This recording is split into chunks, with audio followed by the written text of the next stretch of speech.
Gripping, a fascinating, unorthodox take on rivalry, friendship, and truth. Yes. Did I say that twice? I think I said that already. A little thriller, I know.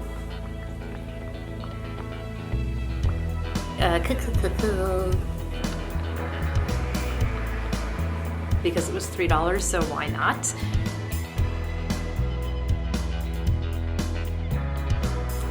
Hi everyone, I'm Audrey and welcome back to Chapter and Converse.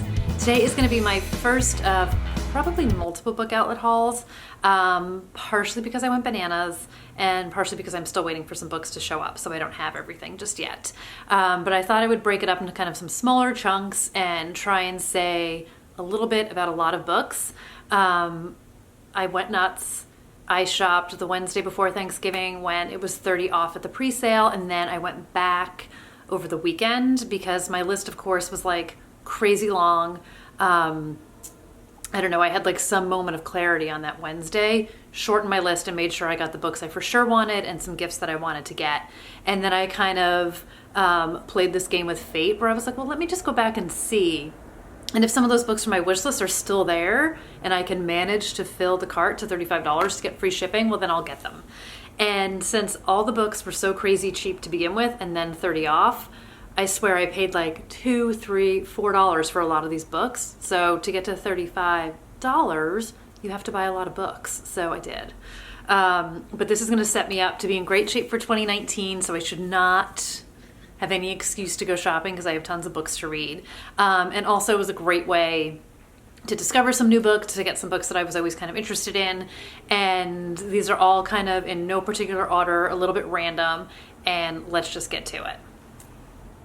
The first book I picked up is The Third Wife by Jewell. Now, I love Jewell, and I've talked about her before, and I loved kind of her original books that she wrote, Ralph's Party and 30 Nothing, which had kind of a chick lit vibe to them, and then love that she's delved into more of a mystery, kind of domestic thriller. So this one is about Adrian, and his third wife died, and she threw herself in front of a bus. And he is obviously devastated and obviously trying to figure out what happened. So he is kind of going through her things, trying to piece things together, find out kind of who or what pushed her over the edge and drove her into doing this. So it's really him grappling with the grief. He is in really good relationships with two of his ex-wives. He has 5 children. He apparently is the glue that holds everything together. So I imagine much like Then She Was Gone, there's going to be a lot of family interaction. In that book, the wife and the husband were divorced as well and grappling with the grief of their daughter gone missing. So I imagine there's going to be a lot of that sort of family relationships and those dynamics on top of the mystery. So I'm looking forward to this one.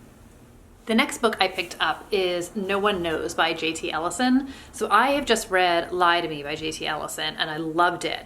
And kind of like my Peter Swanson obsession, which will rear its ugly head in a minute, I loved Lie to Me, immediately need to read J.T. Ellison and everything that she's written, because that was the first book I had read by her. So in this book, a woman's husband goes missing, and 5 years later, the state of Tennessee rules him dead. And she's devastated because she doesn't know what happened to him. So they didn't find a body. They haven't solved the mystery. And from what it sounds like, when her husband went missing 5 years ago, she was looked at as the suspect, and she was looked at as possibly having something to do with his disappearance and possibly his death. So she is grappling with the fact that he was, I think, supposed to go to one of his friend's bachelor's parties and never showed up, and there's no answer to what happened. So it is the mystery of sort of what happened to her husband, and then at the same time, it sounds like she's got all sorts of good secrets, and those hopefully will come out, and we will find out what happened to him, what her deal is, what happened in their marriage. So I'm excited based on the fact that Lie to Me was so great. I have a great feeling that this is going to be another winner. The next book I picked up is The Secret Place by Tana French. I read Into the Woods a few years ago, and it seems like a lot of people kind of have a hard time with Tana French. So either you love her or you don't. And I will admit, I really enjoyed the writing of In the Woods, but I had a hard time with the book. And kind of like a lot of people, I felt like it was really slow.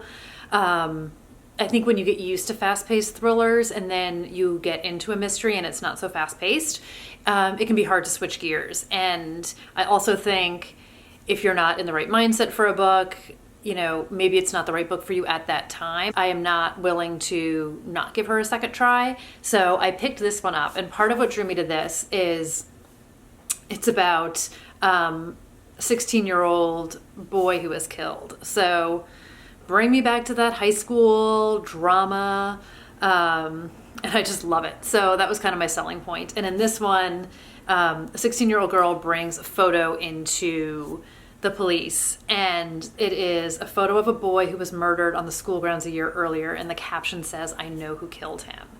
So they reopen the case, which was obviously not solved, and try and figure out what all happened to that boy, and it sounds like the clues lead back to Holly, who's the girl who brought in the picture in the first place. So all of these books are Dublin Murder Squad. That's the series, but what Tana French does is each one of her books is told from a different perspective of someone else on the murder squad, so you're not getting the same detective every time, which I love.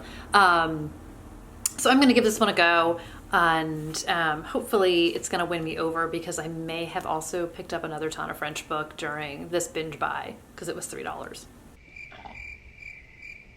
The next book I picked up is If We Were Villains by M.L. Rio. And this book has been compared to The Secret History by Donna Tartt, which I loved. And I originally read that book back in college, and I actually reread it just a few months ago and loved it even more the second time round. And when I saw that this was sort of secret history-ish, I instantly picked it up.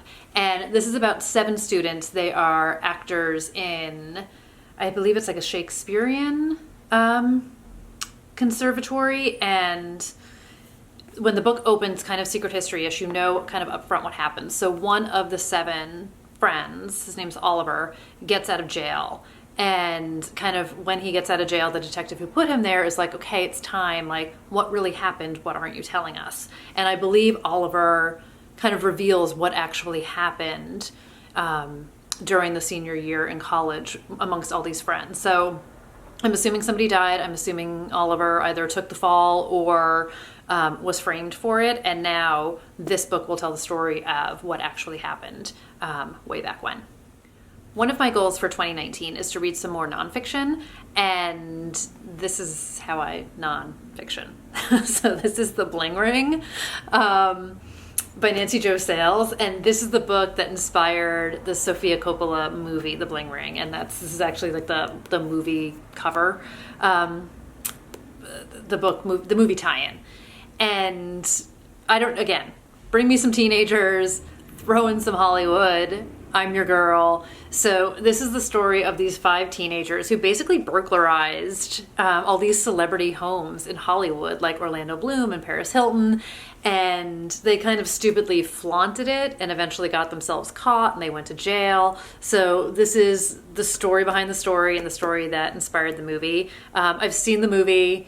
It was like Emma Watson was in it. I loved it. I thought it was just great, sort of campy, fun teen drama. So yeah, this is how I do nonfiction, and this is going to be on my 2019 list. The next book I picked up is Since We Fell by Dennis Lehane. Now, I haven't read any of Dennis Lehane's books, but I've seen some of his movies, and I didn't want to get the book of a movie that I'd seen, and I read the synopsis on this, and I thought it was really interesting, so I'm going to start here. And this book is about a woman named Rachel who used to be a journalist. Sounds like she had some sort of mental breakdown, don't know why. She's kind of a shut-in. Her husband, I think, is probably helping her through this or trying to help her through this. And then some tragedy strikes on a rainy day, and everything falls even further apart for her.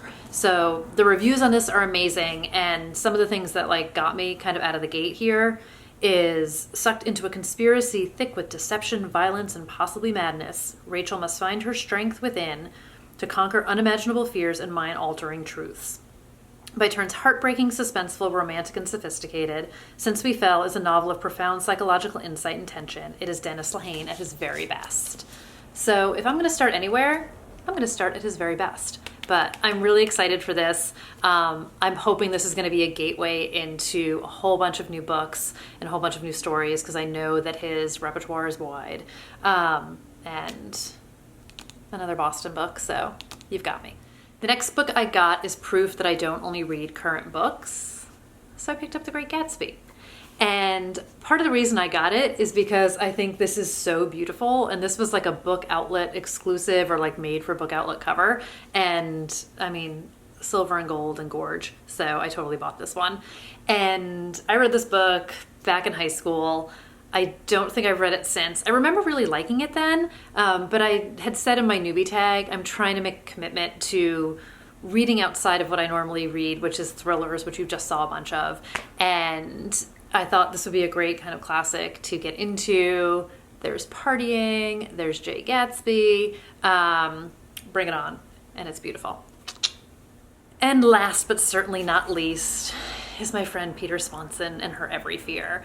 This was the #1 book I wanted to get at Book Outlet that day, and when that sale went live at 10 a.m., this was in my cart and I was clicking buy.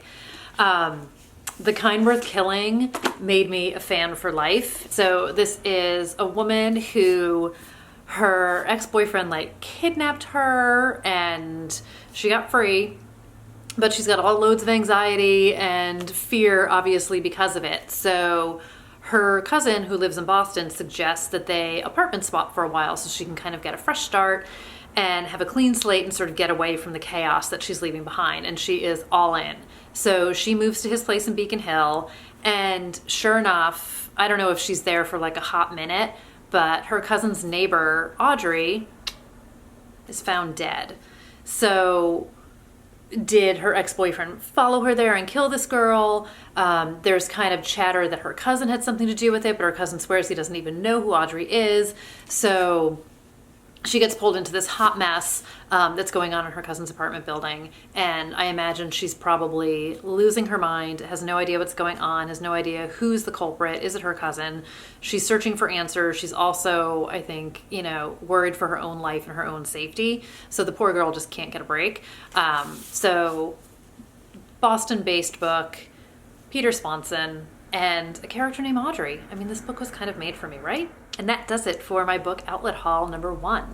I would love to know if you guys have read any of these books and what you thought of them, or if you shopped the book outlet haul either once or twice, and what you picked up, either kind of first priority books or things you went out on a whim and got. I always love hearing what other people are reading, and always love hearing that other people share in my same kind of bananas behavior, because it seems to make me feel a little bit better.